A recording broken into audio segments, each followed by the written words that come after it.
something that a lot of our audience members have talked about with their RSVPs, and a question that I've seen um, in other places as well, is about The Hate U Give, and it's about your connection to it.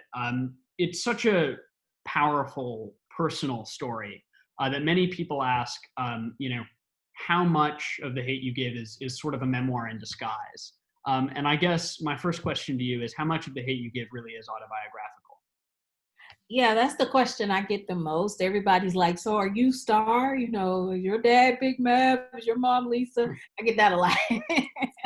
I will say that I think, like most writers, I put bits and pieces of my own story into Stars. I would first was inspired to write it as a short story when I was a senior in college. I was like Star in that sense. I lived in two different worlds, my mostly Black poor neighborhood, and every day I went to a college that was just 10 minutes away, but it was an entirely different world. It was a mostly white, upper class private Christian school here in conservative Mississippi. So it was definitely a different place. And I found myself being a different person when I was there. So I did what's called code switching. I was careful of how I spoke, of how I presented myself, because I never wanted anybody to think I was the angry Black girl or the ghetto Black girl or the poor Black girl or any of those things. But while I was in school, um, there was a young man named Oscar Grant who lost his life in Oakland, California. I didn't know Oscar personally, but I took his death very personally.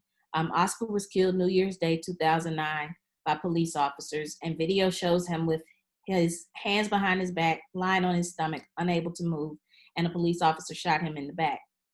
Um, the officer was not charged in the way that he should have been, and that led to riots and protests in Oakland, but it led to conversations here in Mississippi. And at my school, my classmates didn't get it. My neighborhood, we understood it. We were angry. We were grieving for Oscar as if we knew him. But my classmates at my mostly white school tried to justify why it was okay that he lost his life the way that he did. And in my anger and frustration, I was like, I can either burn down this campus to make a statement or I can do something productive. So I decided to write. I was a creative writing student, and I decided that for my senior project, I was going to write a short story about a boy named Khalil who was a lot like Oscar, and a girl named Star who navigated two worlds like I did. So that's where the basis of The Hate U Give came from. There are some similarities between me and Star. We both love sneakers. We both love the Fresh Prince. We both love basketball. And there are characters in the book that are based on real people. Like Haley is based on a real person that I went to college with, and she didn't realize she was Haley when she read the book. So that was a fun conversation. But yeah, I took bits and pieces from my life. So I can't say it's 100% autobiographical, but there are bits and pieces. Yeah, I mean, I think one of the most interesting things that you said was, that with the death of this man in California, right, it spread all the way to Jackson, right? You and your community knew about it, everybody knew about it, and everybody sort of grieved together in the Black community. It wasn't just, the people that were closest to him. And I think that sense of community, that sense of, togetherness is really depicted throughout the whole novel. I think one of the characters that perhaps evokes that best is Maverick, and he really is one of my favorite. I think Russell Hornsby did an amazing job of portraying him in the movie, but also just his loyalty to his family, his devotion to those he loved. I think that's so amazing. And I was wondering, my question is, why was it so important for you to write a character like him into the story? Someone who is able to break this cycle that sometimes is perpetuated in Black communities. Because he was initially a part of the King Lords, but then he's able to get out. He's able to get out because of his love for his family. So why was that so important for you? Oh, that was definitely important for me. And this is like a small plug. In fact, it's so important that he's the subject of my third novel. My third book, Concrete Rose, comes out in January, and it's a prequel about Maverick when he was 17 years old. That character is so important to me because I know so many Mavericks. He's not a unicorn in the way that people think he is. There's so many real ones out there. Young men who have been made to feel as if this is the route they have to go in order to survive, but they find a way to create their own lane. They create their own path. You know, and also him being an active, involved father. You know, there's this assumption that Black fathers don't exist, and they do. In fact, statistics show us that Black fathers are more involved in their children's lives than any other demographic. People don't talk about that, you know. So I wanted to create this character that, by all intents and purposes, if you looked at him and just judged him, you think, oh, he's a stereotype. Here's a young Black guy who was once a gang member and a drug dealer. But he's a human being. He has purpose. His life matters. His dreams matter. And he chooses his own route. And so I hope that by looking at that character of Maverick, people start looking at the real Mavericks and stop being so quick to judge them or write them off. The thing about Maverick is, if he was given even more opportunities, if he was given a little more direction, he could be even bigger than he is, something more than he already is. But he does have people in his life who help steer him on the right path. And it takes more of us doing that and making an investment into young people's lives, specifically the young Mavericks. So that character is super important to me, especially also when I think about how often victims of police brutality are often people try to justify why it's okay that they died the way that they did because, oh, they weren't this, oh, they were that, oh, he was a thug, he was this, he was this. If Maverick were a victim of police brutality, people would talk more about the wrong things he'd done in his life than the fact that he was a great father and a hardworking family man, this, and this. They would have focused on the bad. So maybe, just maybe, by presenting this character, I can make people rethink that and rethink their approach. Yeah, I mean, I totally agree. I think that's a great way to put it. And, you know, another character who I really find interesting in the novel, who really in many ways is Maverick's foil, you know, he's this juxtaposition of Maverick's character, is King, right? You know, King represents sort of the other side of that vicious cycle, right? He just remains in it. And I don't think necessarily it's his fault at all, right? You really have to blame the system for that, because he had no choice but to go into that as well. But, you know, at the same time, you know, what do you want people to take away from King as a character? Like, how do you want people to react when they explore, you know, his character and how he affects the Black community of Garden Heights? You know, somebody recently made a comparison on Twitter that like really struck me. They said that King and Maverick are like Professor X and Magneto. And I was like, oh, it never crossed my mind, but I so see it now. But, you know, they're, in a lot of ways, they're two sides of the same coin. And I get to explore it a little more in Concrete Rose, even King and his backstory and who he is and why he is the way that he is. The big difference between King and Maverick is opportunity.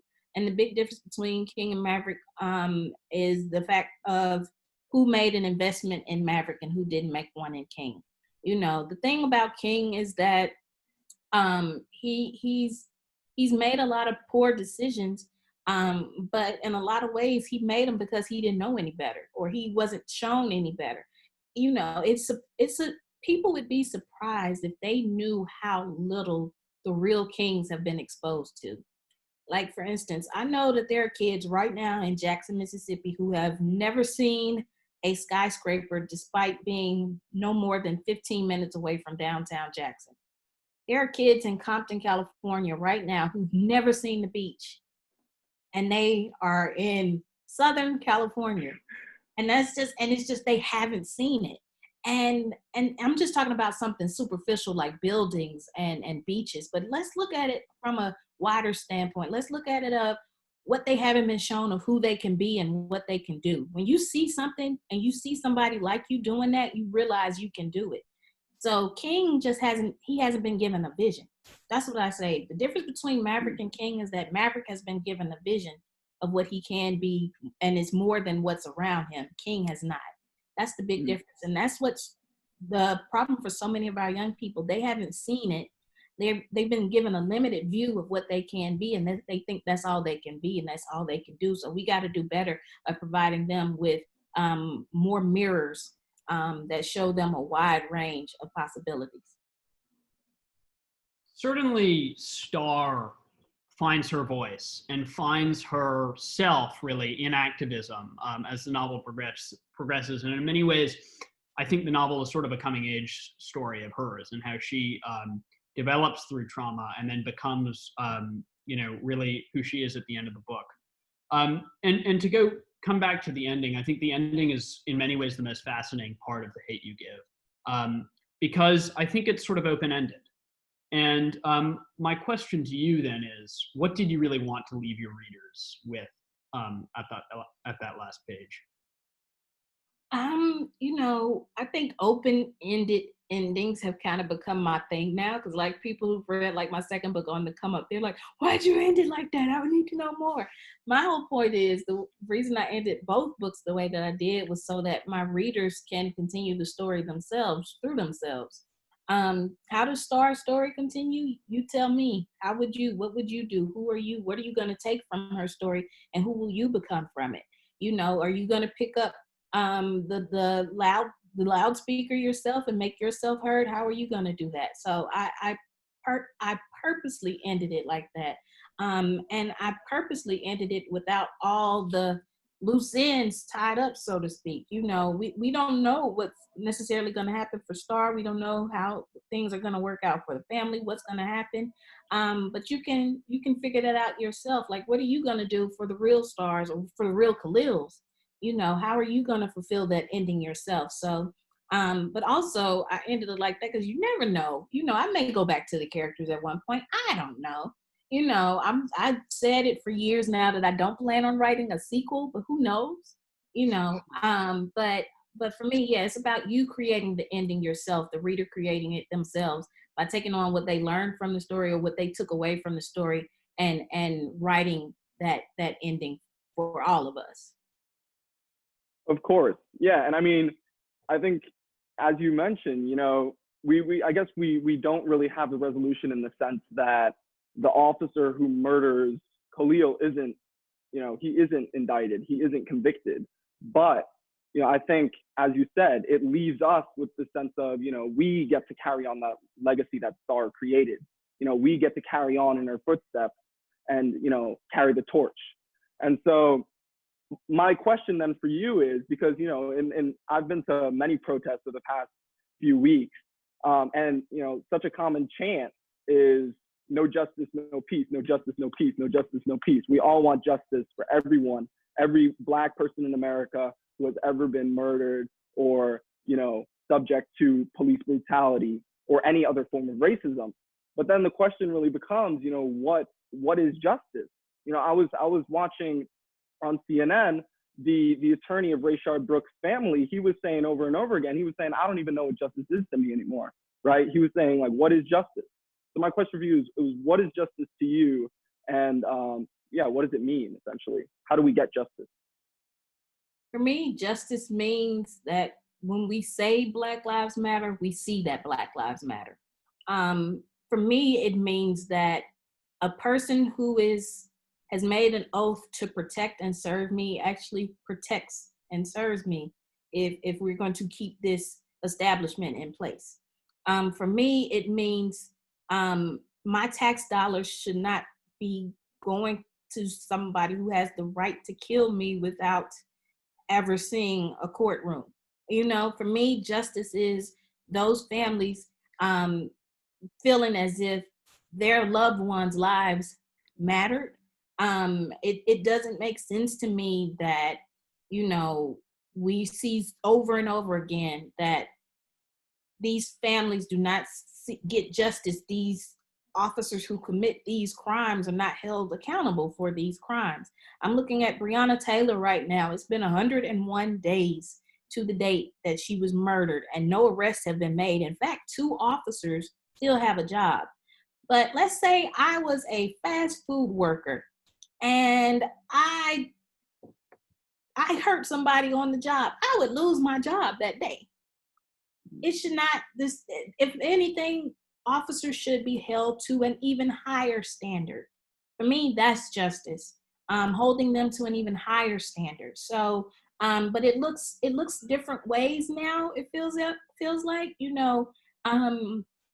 because I'm personally becoming a person who I believe in abolishing the prison system. I am. I'm firmly getting into that. I see the way in which the prison system stemmed from slavery.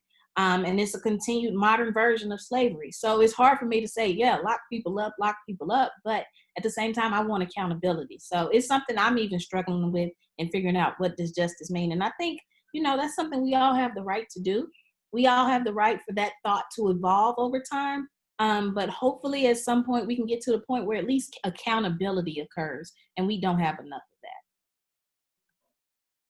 Right. And I think, your vision for justice is it's key. And in many ways, the first steps are, getting accountability, really training police officers. But how can we really, in your opinion, what are the first steps we can take to enacting that concrete change? Well, one of the first steps, and people are all like, what does this mean? What does this mean of defunding the police? People are like, what do you mean defund it?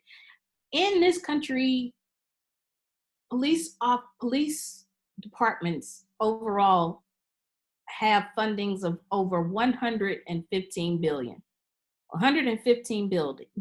Now, what defunding means is essentially taking some of those funds and putting them into social services that will affect communities in such a way that you won't have to have the police. Because guess what? If you have affordable housing, if you have healthcare, if you have opportunities for people to get jobs, job development, all of these things, crime does decrease. So for me, that's a big part of it. And it's something we all have to work towards. But when you say defund, people are like, what? No, you're talking about having a lawless country. No, I'm talking about having a country where people are getting the assistance that they need so they don't even turn to crime. Right. I think that's what we would all essentially want. So it's a fascinating time to be in, is all I'll say. And I think that a lot of solutions are being put forward.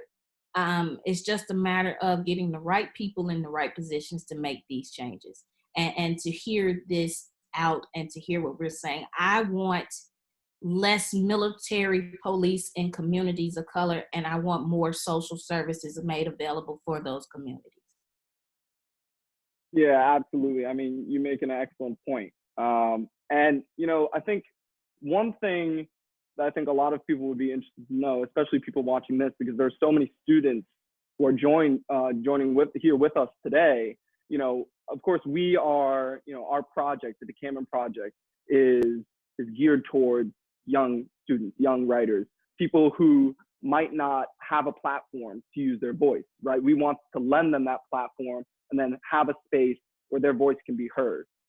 Really, all the untold stories and all perspectives that might not be common knowledge, right, to everyone. And so my question for you then is, for the young people who might not necessarily be 18, be able to vote, what is your advice to those people? What can they do to spark change and, create change when in this pivotal moment? Yeah, I have to say, I'm so impressed by your generation. We're starting to call y'all Zoomers. I don't know if y'all are cool with that, but if you're cool with it, I'm calling y'all Zoomers. But I'm so impressed because y'all keep showing us that there are ways to make change, even at your age. I look at what just happened this past weekend, with the Zoomers and the rally and all of that. But I think we have to look at change in a smaller aspect than we do. When we think of changing things, we think sometimes too big. And there's nothing wrong with dreaming big. There's nothing wrong with going big, but sometimes it's best to just start small. I'm a firm believer that if you change the world around you, you will find yourself changing the world. Whether you're 16, 15, 14, 16, or whether you're 80, you can change the world right around you. You can find out things that are happening in your community right now that you have the power to change, whether you can vote or not. Sometimes it's having those hard conversations with people in your life, with your family members who have, who are racist, who have said racist things. Sometimes it's calling that out and calling it what it is. That's making change. Sometimes it's seeing things that are happening in your school and speaking out against them. I know of a group of students in Los Angeles who were tired of their schools being over policed, and now they're working on getting that taken out of their schools. So sometimes it starts with working on things happening right around you. And if you don't see things that are happening around you, my challenge is to find them. Ask yourself, do I know what it's like to be someone who doesn't look like me in my school or in my community? Someone who doesn't have the same religious beliefs as me? Someone who isn't of the same sexual orientation as me? Whatever it may be. Do I know somebody who's not like me, who's not of the same race? Do I know what it's like to be them? And if you don't know, find out. And when you find out, you're going to be surprised to see that there are things happening right around you every single day that you have the ability to change. And that's how we essentially change the world. It starts by changing the things happening right around us. Certainly. And I think, one of the key things you mentioned there is about having the tough conversations and really talking to everybody, trying to change people's minds, to unite people behind, a cause and a righteous cause. And I guess, I know a lot of young people, it falls on us to have those conversations, especially with older people and with others around us. So my question, and a question that I've seen asked in our pre-registrations, was, what advice do you have to young people, teachers even, who have to have those conversations? How can they do it in a way that's respectful and empathetic, but that also moves things forward? That's something I'm still trying to figure out at times. But the conversations are necessary. But I will say too that always remind yourself, the conversations are necessary, but specifically for young people of color, it is not your job to fix things. It's not your job to fix racism. It is not your job to fix it. And that's just something to accept. But you definitely should speak up, speak out. Now, I recommend doing it from a place of love if this is somebody you love, because the hardest people to call out are your loved ones. The hardest people. I can easily get on Twitter and call out a troll. I cannot call out my loved ones as easily, because this is someone I care about and somebody I know. But if you know that person and you love that person, it starts with doing it from a place of love and hopefully helping them get some understanding. But the thing is too, that it's exhausting. It's tiring. And sometimes it puts you in an uncomfortable position. But I will say that we're at a point where change comes from discomfort. We have to remember that. We have to get uncomfortable. And what I also remind young people of a lot, because I get a lot of questions of, well, my friend said this, and as a marginalized person, it made me uncomfortable. How do I tell them that? I said, well, but they're like, but I'm afraid of making them uncomfortable. I say, but you just told me you were uncomfortable. You got to think about that for a second. If they care about you, they will want to hear that they made you uncomfortable in some sort of way. And if they don't, you may not need them in your life. Sometimes it's as simple as that. But we can't always worry about other people's comfort. We're in a time right now, especially, we can't worry about other people's comfort when we have to call things out and work towards change. True change comes from discomfort. So always keep that in mind. But also, if you don't feel as if it's something you can do on your own, find other people who feel the same way that you do and get their help and get their assistance.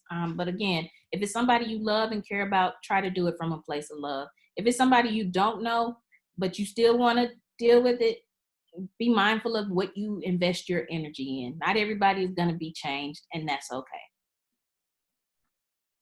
Yeah, of course. And, obviously you are a pioneer of the Black Lives Matter movement within literature, with both of your novels. But what I have always wondered is, who have been your inspiration? Writers, other forms of art. I know you love Tupac. I know you were a rapper.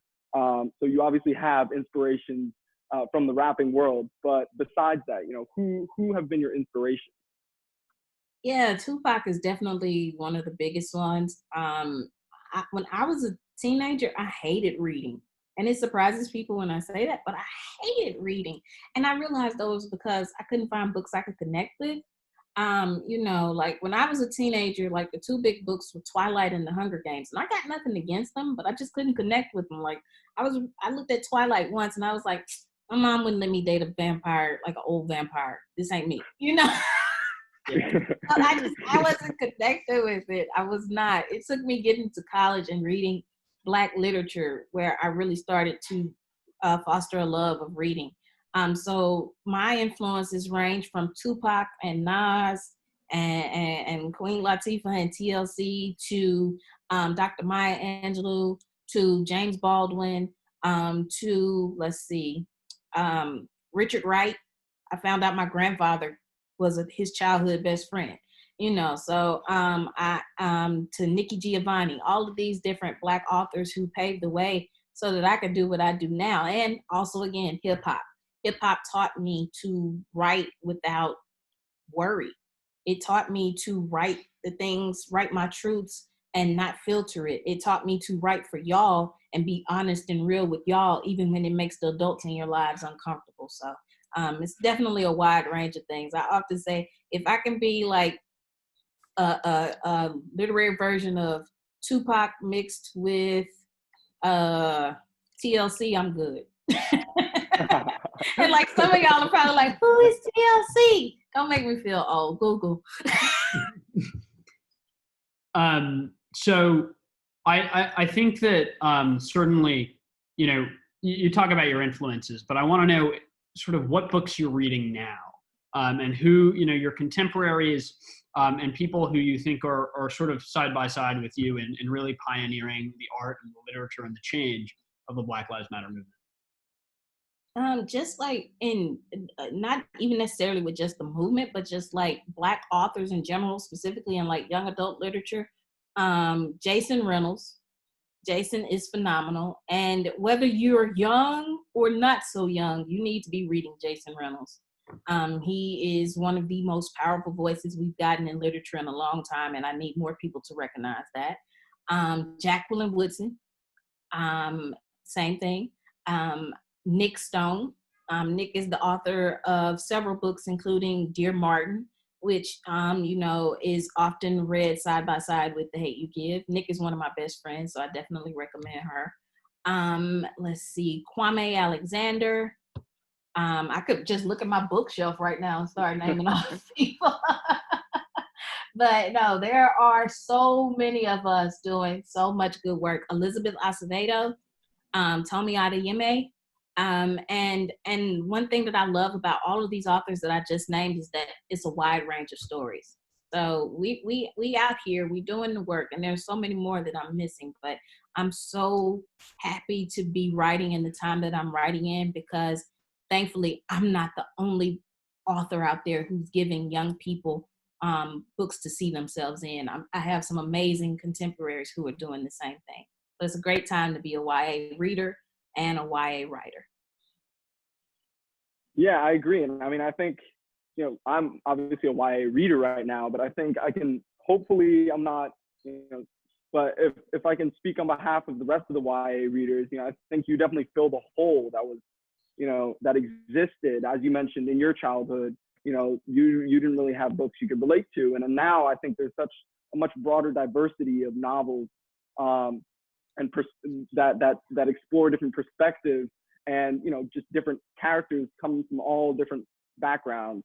So I think that now finally people are able to see, especially young people, are able to see themselves in, you know, your writing and other authors' writing. You know, I think that I think that's all the questions that Lucas and I have. However, you know, I know we have the author of your favorite justice piece on the line here, and she has a question she would like to ask you.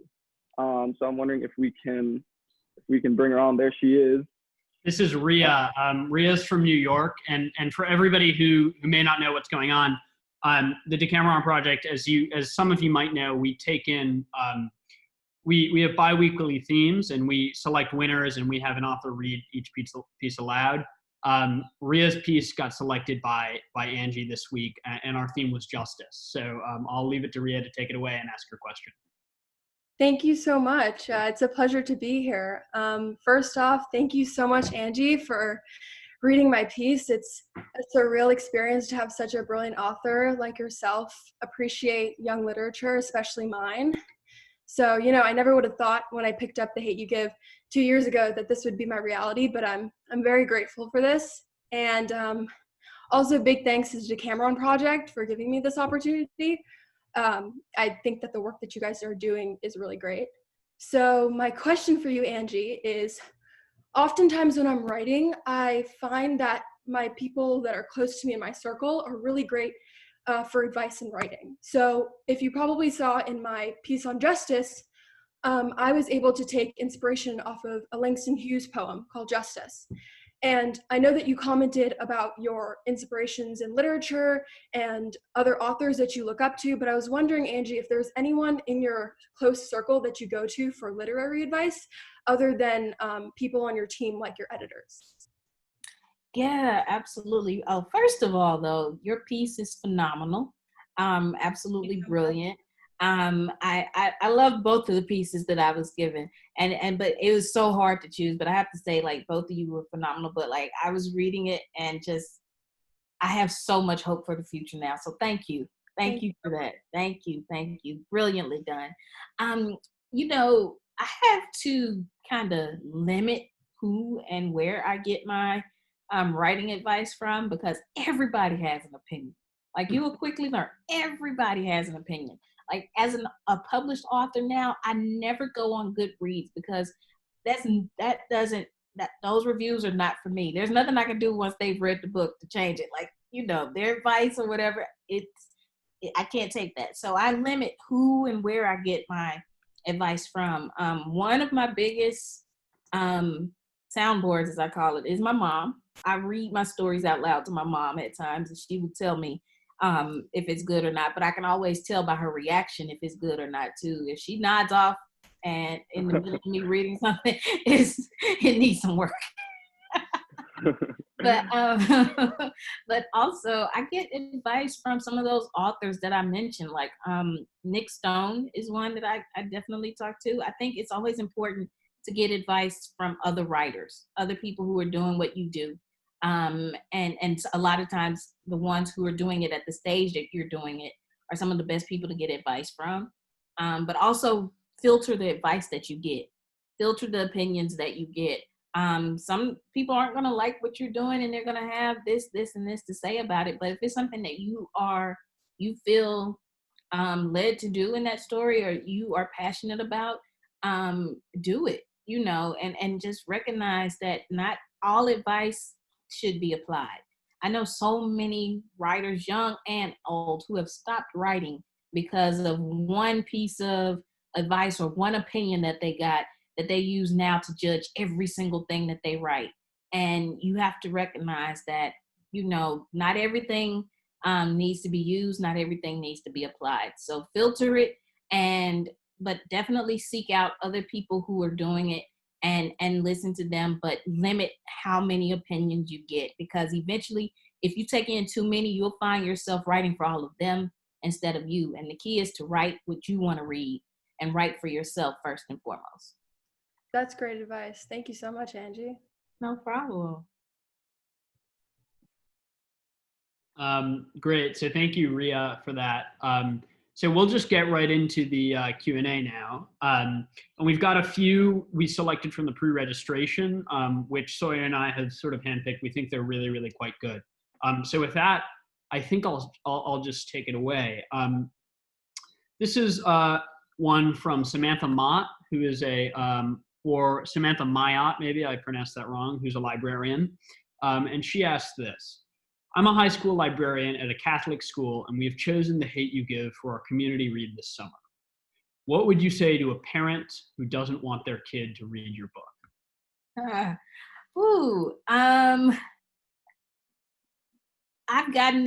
I've had a couple of run-ins with, I'll just say it, I've had a couple of instances where I've had white parents tell me, oh, I don't think my 15-year-old or my 16-year-old is prepared to read this, can read this, or is ready to read this.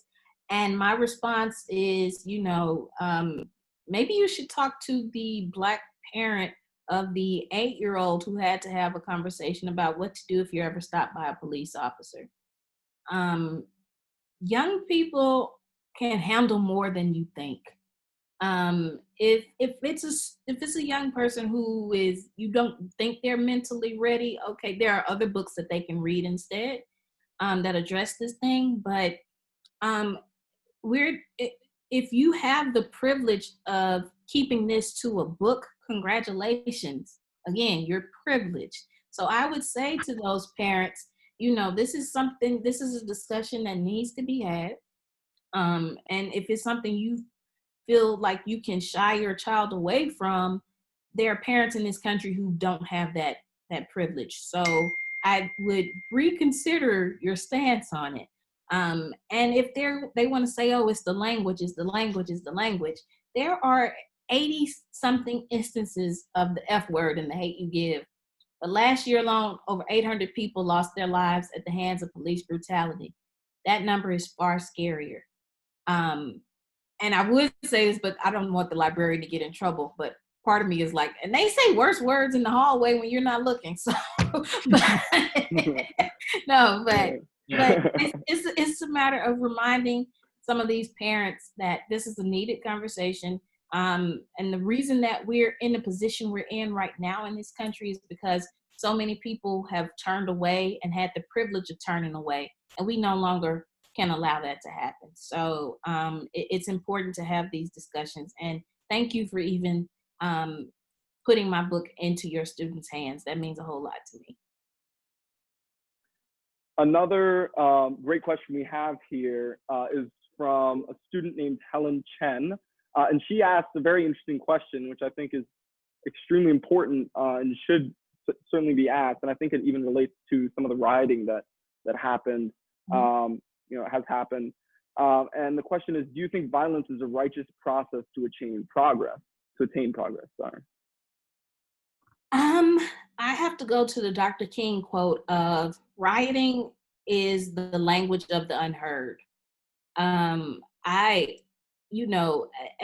somebody who is totally against capitalism, part of me at times is like, burn it all down. But what does that accomplish? It only makes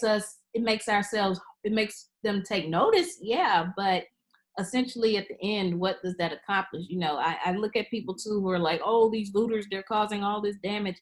But let's look at how much damage big corporations like Amazon are causing by not paying taxes and things like that. I think that's way worse than somebody breaking into a Target, So again, riots are the language of the unheard. I don't condone it, but I always understand the anger. I always understand the frustration.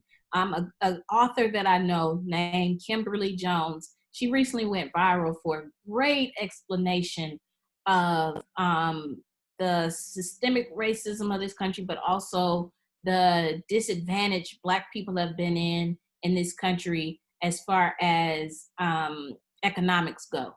And why there's so much anger and why so many people don't care about a Target burning down or this or that when we've been playing a game of Monopoly for 400 years and we haven't even been able to make anything during that game. So I would recommend looking that video up. Kimberly Latrice Jones. It won't be hard to find. It went viral. She was like on Trevor Noah the other week, all this kind of stuff. But she had the perfect explanation for that. So I definitely recommend watching that video. But again, it goes to what Dr. King said. Rioting is the language of the unheard. So people need to be heard. I don't condone it, but I understand the feeling.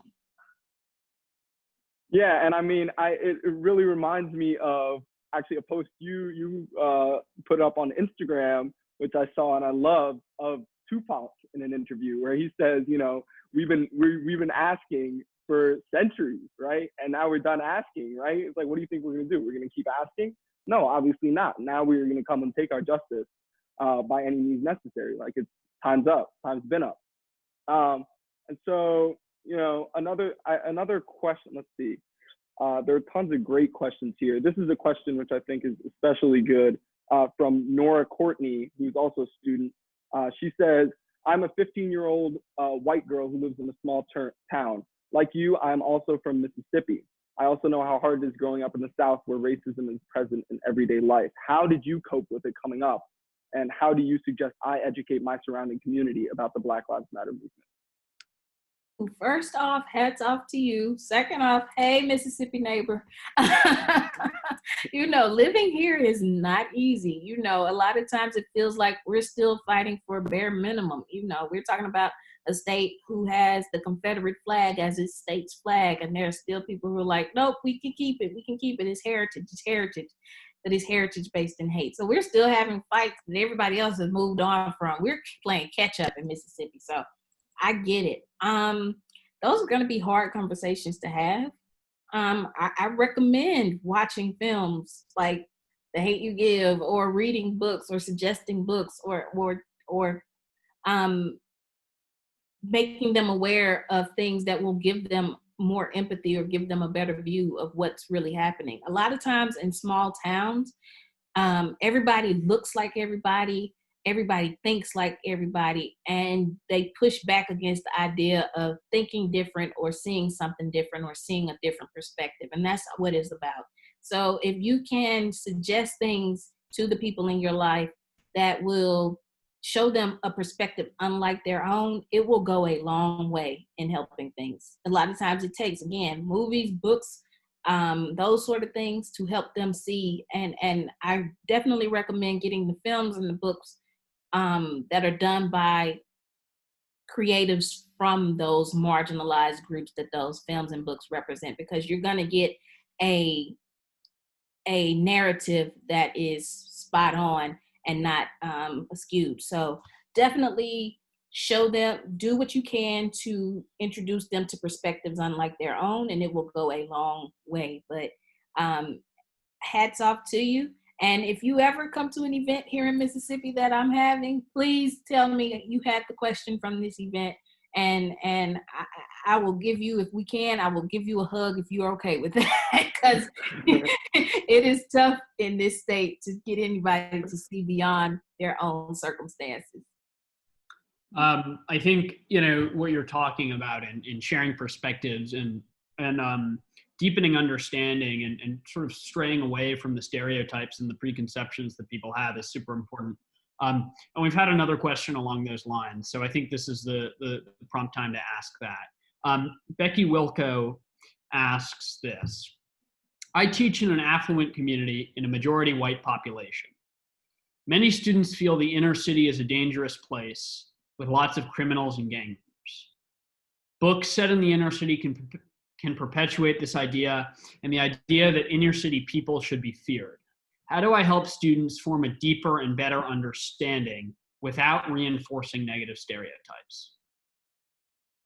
Definitely get more books that go beyond those stereotypes. I hope that mine do. That's always a big thing for me. I create characters. I purposely at times create characters that from the outside looking in, you would write them off, you would stereotype them. And I try to show you who they really are. Like we were talking about earlier, the character of Maverick. And if just looking at him on paper, you think, oh, former gang member, former drug dealer. I know this guy. No, you don't. When I first wrote the short story that led to The Hate You Give, it was because so many of my classmates, also beyond the Oscar Grant conversation, they were fearful of my neighborhood. I was once in the car with the real life Haley, and we approached the bridge that separated where my neighborhood is from where our school is. And she was like, we can't go over there. That's where all the criminals live. And what did I say to her? That's where I live. And if nothing else, I hope that for that moment, she had to realize, whoa, one of these criminals is in my car and I consider her a friend. So maybe not everybody over there is a criminal. It's all about introducing them to literature, or even if you bring film into your classroom, to those pieces that show people beyond those stereotypes. And also reminding them too, do you want people to make an assumption about you because you're a white affluent student? I could stereotype you easily if I wanted to, but instead I won't do that because I've been introduced to film and books that show you as being more than that. So we have to give other people the same benefit of the doubt. So definitely find those pieces that do that. Some of the authors that I mentioned earlier do a phenomenal job of that, and it will go a long way.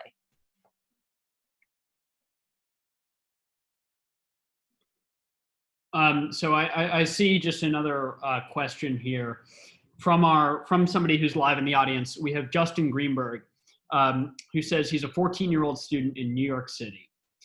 And every day he sees protests right outside his window, all peaceful. How do you respond to a family member who believes these protests and riots are wrong, not because of the movement, but because of the health issues surrounding COVID-19? You know, that is tricky. And I applaud you for wanting to have those conversations too. And the unfortunate fact of the matter is we don't necessarily know right now what effect the protests will have. You know, we're all kind of in waiting to see, you know, if it's going to lead to outbreaks or not. But they're showing already there are signs that because at the protests, people were wearing masks, there haven't been outbreaks. There has not been an increase as a result, you know, which shows the importance of masks. Please wear masks, y'all. Okay. Please wear masks. Please, please, please wear masks. Because the fact of the matter is, if you're wearing a mask and the other person around you is wearing a mask, there is a 0.1% chance of any of you spreading it, even if one of you is asymptomatic. But if only one of you is wearing a mask and the other isn't, and one of you is asymptomatic, there's a 70% chance. So masks work. And we're seeing people use masks at the protests. So I think it's hard to say, you know, well, this is what you should tell them because we're still waiting, we're still seeing. But also we have to remember too that at these protests, people are doing what they're supposed to do. They're following the guidelines and they're following safety measures. And that goes a long way. So I would say tell those family members they're being safe, they're doing what they're supposed to do. They're wearing the mask. And ask that family member, are you wearing one? Don't do that. I don't want to get you in trouble. But but they're doing for the most part, everything I've seen, protests have made it a priority of following the safety measures. And that goes a long way.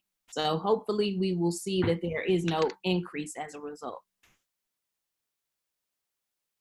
Absolutely. You know, one question I'm seeing a lot here in the Q&A, and one question that we had asked a lot in our pre-registration as well was, you know, how you feel about the movie adaptation, because obviously, you know, movies aren't always, you know, identical to the books. You can't include everything in a novel in the movie version.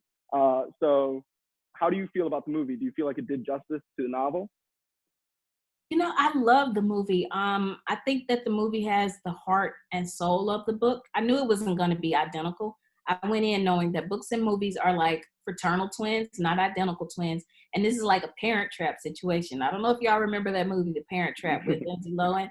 But like these two twins are separated at birth and they're raised by two different parents. So like book twin is raised by my publisher and movie twin is raised by the film studio, and they're going to be different. And I knew that going in, and I'm just like the grandparent cheering them on, you know. So I knew that going in. I will say though, you know, as time has gone on, there are a couple of things like I wish I would have done in the book that they did in the movie, and that I wish they did in the movie that I did in the book.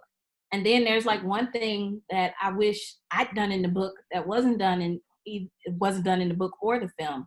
And that revolves around King and his arrest and his imprisonment. You know, as somebody who's leaning more towards abolition every day as far as prisons go, it's hard for me to be on board with another Black man being put in prison. So that's one thing, you know, I'm still like I'm about. And one other thing too with the film that as time has gone on, people have brought up is the conversation that Carlos Common's character has with Star in the kitchen. The intention of that scene was not made clear enough for a lot of people. You know, a lot of people thought, oh, there it is, just justifying why it was okay. And I think for me personally, I thought the point of the scene was for him to realize his own biases. In that moment, he comes to realize, wait a minute, if I were in that situation, I probably would have done the same thing to Khalil that the white officer did. And that's him recognizing he's been programmed against his own people.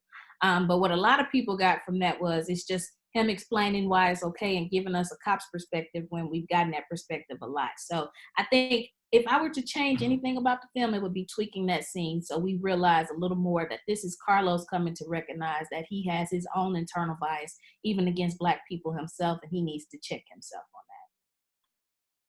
Right, and I think Carlos's character is so interesting and important to the novel, especially in relationship with Maverick, who they're both sort of, in my eyes, Star's father figures, and I think a question we have that's interesting to me, and is about Carlos, is from Madison Doss, and Madison asks, why you chose to include Carlos as a Black police officer in the novel.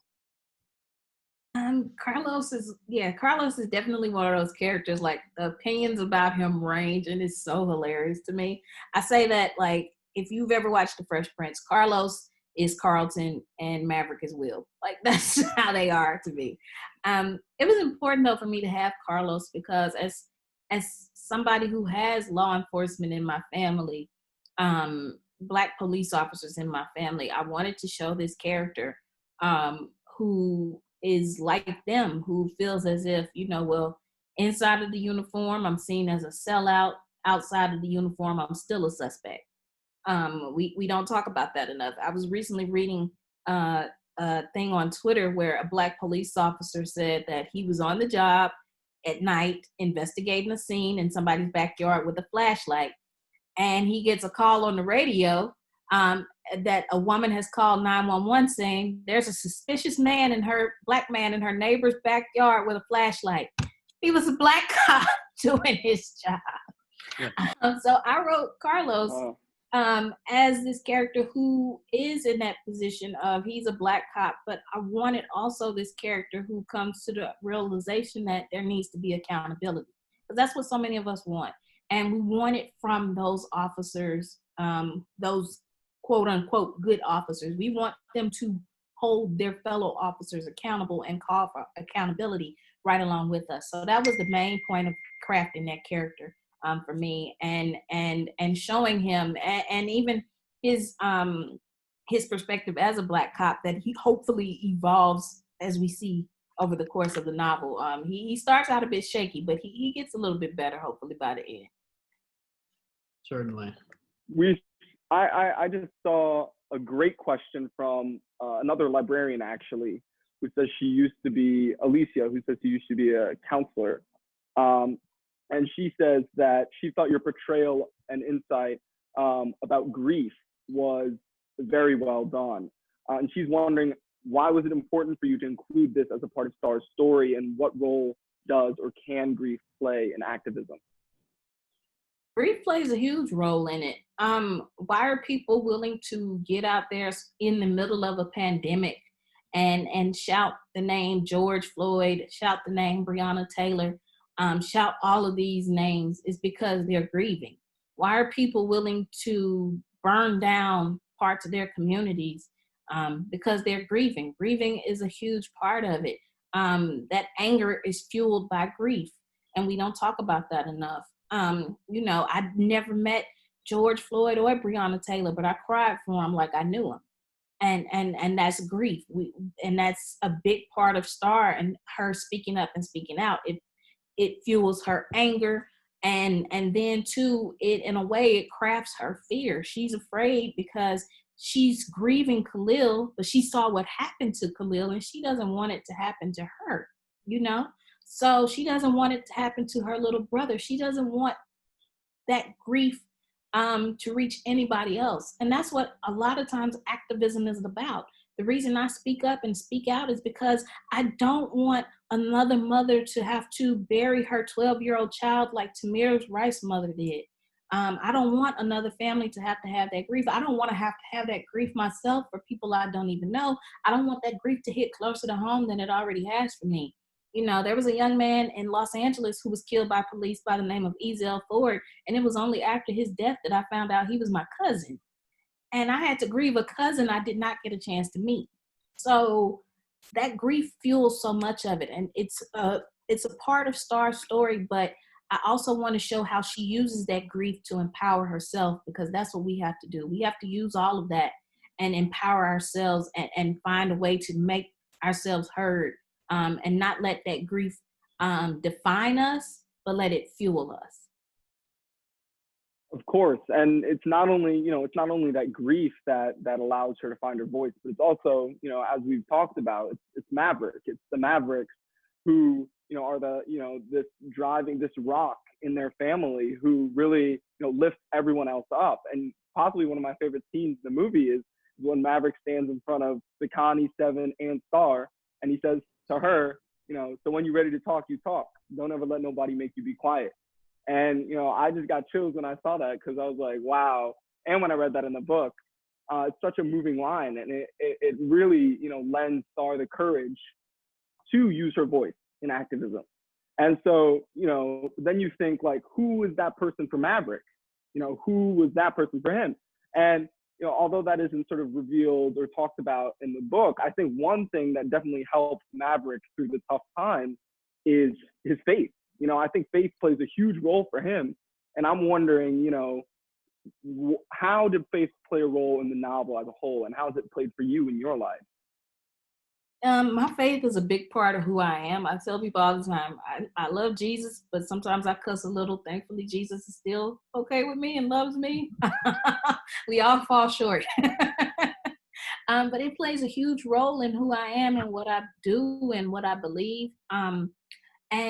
And as a Christian, the Jesus I know was a radical.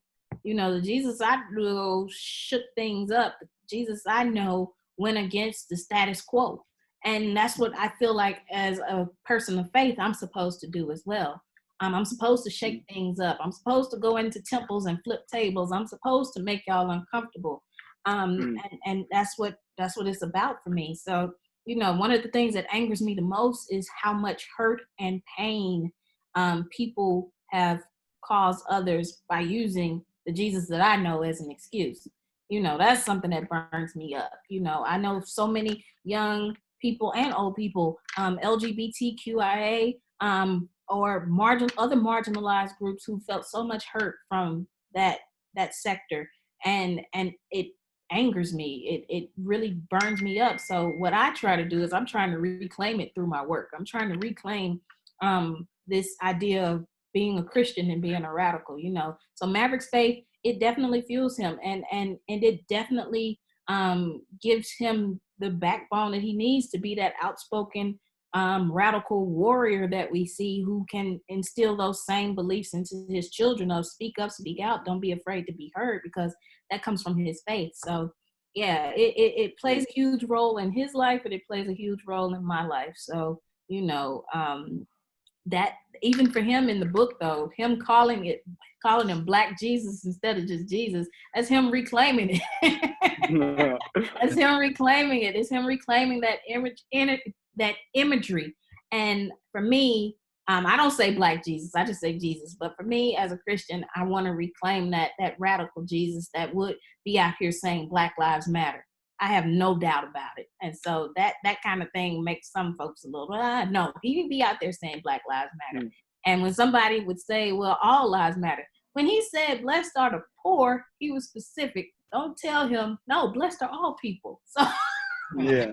If I'm a person of faith and I believe he's specific, I can be specific too. We're nearing sort of the end of our allotted time, but I think I have a few more questions that I think are great if you have the time, Angie. One is from Bridget, who's an educator. And Bridget asks, as an educator, I believe the battleground for changing minds, ideologies, and racist ideas and policies while planting seeds of reform and revolution is in the classroom. What do you believe needs to change in our country's education system to create a true space where Black and brown lives can exist and learn freely? Well, first of all, hats off to you. Like, shout out to all the teachers here. Shout out to all the educators here. Thank you so much for the work you do. You are the true superheroes of our society, and you don't get nearly enough credit for the work that you do. I can honestly say some of the most important people in my life, some of the biggest influencers in my life were my educators. I recently reconnected with my pre-K teacher on Twitter. So, like, I remember stuff she taught me. So it goes back. But I think one is introducing into classrooms a wider range of mirrors, windows, and sliding glass doors, as Dr. Rudine Sims Bishops would say. That's what books are: mirrors, windows, and sliding glass doors. We have to, a lot of what is being taught is not accurate. A lot of what is being taught has been whitewashed. A lot of things have to be rewritten to reveal the truth. You know, I know that there are schools now that have started teaching that slaves were just immigrants who decided to be servants. No, we have to talk about the ugly parts of it. We have to reveal the ugly, bitter truths of this country in order to have young people who lead this country at some point, and hopefully lead it in a better way than we previously have. So we have to start revealing the uncomfortable truths of our history, because in order to not repeat it, we have to know it. All right. So that's a big part of it. And then too, creating classrooms in which young people of color, Black, brown, young people of color, feel as if they can make themselves heard, as if they do belong in that space, as if they do have a voice, and creating safe spaces in these classrooms. Teachers, a lot of it starts with you just creating a safe space in your classroom and having these uncomfortable discussions, but also allowing students to be wrong, allowing white students to be wrong, allow them that space to be wrong and have constructive conversations in order to better guide them in that. So it's about creating those spaces, talking about the uncomfortable, ugly truths, and giving them more accurate windows, mirrors, and sliding glass doors. And it will go a long way in changing things. Angie, I realize we're over time now, and I think you really wrapped us up brilliantly there. Mirrors, windows, and sliding glass doors, everyone. So I think I'll begin the conclusion of this by saying thank you for joining us. I think it's been a super interesting and illuminating conversation. And thank you also to everybody who's joined. If you're a teacher and you're watching right now, we'd always love for you to get in touch with us. If you'd like to reach to the project, let the project reach into your classroom and have your students submit. If you're a student and you want to share your story, your truth, come over to our website, decameronproject.org, and do share your story, because we love reading them all. And I know all of your peers will too. So with that, let me just say thank you to everybody who made this event possible, to Sawyer, to everybody else on our team, and again to Angie Thomas. Thank you so much. Thank you so much, Angie. It was a pleasure. Thank you. Amazing opportunity. Thank you so much. Thank you. And I see you, Sawyer, with the thug jacket from the movie set. Yeah. My dad got us like 10 sweatshirts and t-shirts and everything. So you can tell them who your dad is. Yeah. I'm actually really the only way this was made possible was thanks to my dad. He worked as an assistant director on the movie, so I'm so indebted to him as well for having been in contact with Angie.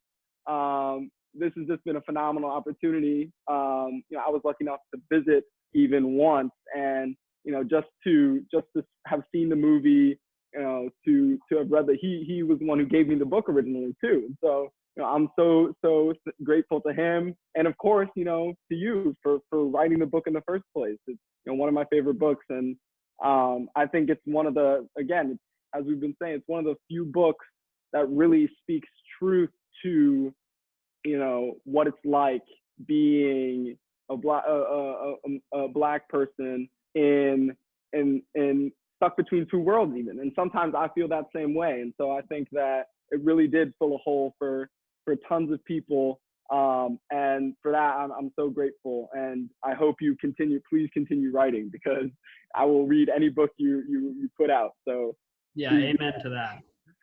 yeah, Thank I think we you. can all attest to that. Okay, Yeah. thank you again everybody for being here. joining, and really again, thank you, Angie. Thank you. Thanks, Thank guys. you so much. Bye-bye. Bye, Bye. everyone. Bye.